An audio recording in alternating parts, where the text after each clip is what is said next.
brought to you by Palvi Agrico. आता शेतीसाठी जे काही लागणार ते घरपोच मिळणार, तेही मोबाईलच्या एका क्लिकवर.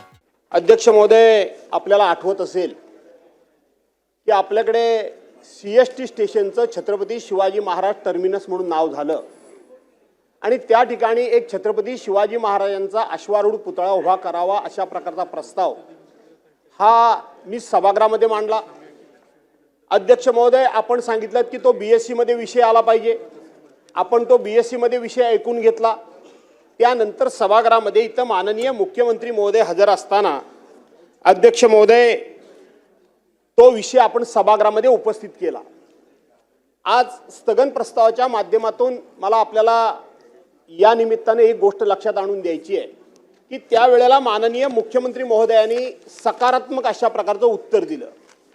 त्यांनी दिलेलं उत्तर आज आपल्याकडे रेकॉर्डवर आहे, माझ्या हातामध्ये आहे. त्यांनी सांगितलं की जुनं VT स्टेशन आहे त्याचं नवीन नामकरण छत्रपती शिवाजी महाराज टर्मिनस झालं आणि त्या ठिकाणी अतिशय भव्य पुनर्विकास सुरू आहे. त्या माध्यमातून आयकॉनिक स्टेशन तयार करण्यात येत आहे.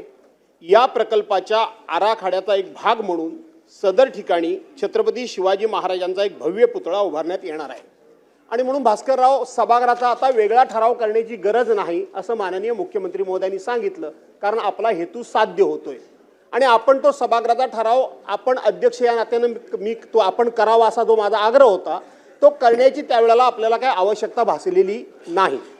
परंतु आमचे सन्मान्य अरविंदराव सावंत हे आमचे पार्लमेंटमध्ये उद्धव बाळासाहेब ठाकरे पक्षाचे गटनेते आहेत.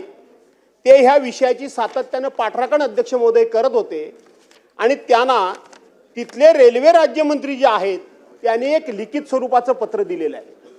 त्यांनी पत्र त्यांना असं दिलं अध्यक्ष महोदय की या ठिकाणी छत्रपती शिवाजी महाराजांचा पुतळा उभारण्याचं काम हे आमच्या अखत्यारीत येत नाही तर ते रेल्वेच्या अखत्यारीत येतं, रेल्वे प्रशासनाच्या अखत्यारीत येतं आणि म्हणून तो विचार शासनाच्या विचाराधीन नाही. आणि म्हणून अध्यक्ष महोदय, पुन्हा एकदा हा विषय वादाचा, चर्चेचा, प्रतिष्ठेचा माझी करण्याची अजिबात इच्छा नाही. माझी या स्थगन प्रस्तावाच्या माध्यमातून आपल्याला पुन्हा विनंती आहे, माननीय मुख्यमंत्री महोदयांना पुन्हा विनंती आहे, ही सगळी कागदपत्र मी आपल्याला देतो.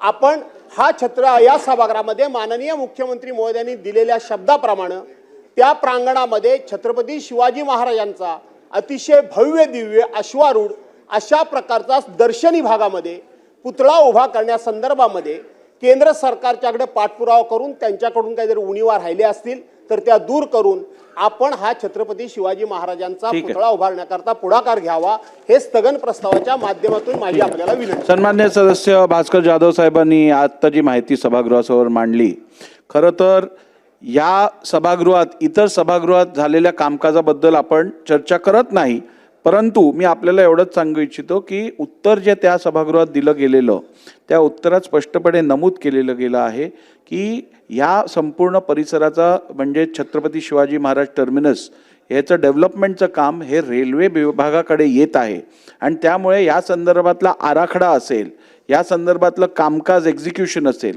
हे सगळं रेल्वे विभागाकडनं होत असल्यामुळे रेल्वे विभाग या संदर्भात आराखडा बनवून त्याची अंमलबजावणी करणार. सन्मान्य मुख्यमंत्र्यांनी पण या संदर्भात तीच भूमिका घेतली आहे की रेल्वे विभागाशी बोलणं झाल्यानंतर रेल्वे विभाग तिकडे संबंधित स्टॅच्यू संबंधित उभारण्यासंदर्भात निर्णय घेत आहे आणि त्या संदर्भात त्यांनी सकारात्मक निर्णय घेतलेला आहे. तरीही आपण मांडलेल्या मुद्द्यानुसार या संदर्भातली परत माहिती घेऊन सभागृहाला अवगत केलं जाईल.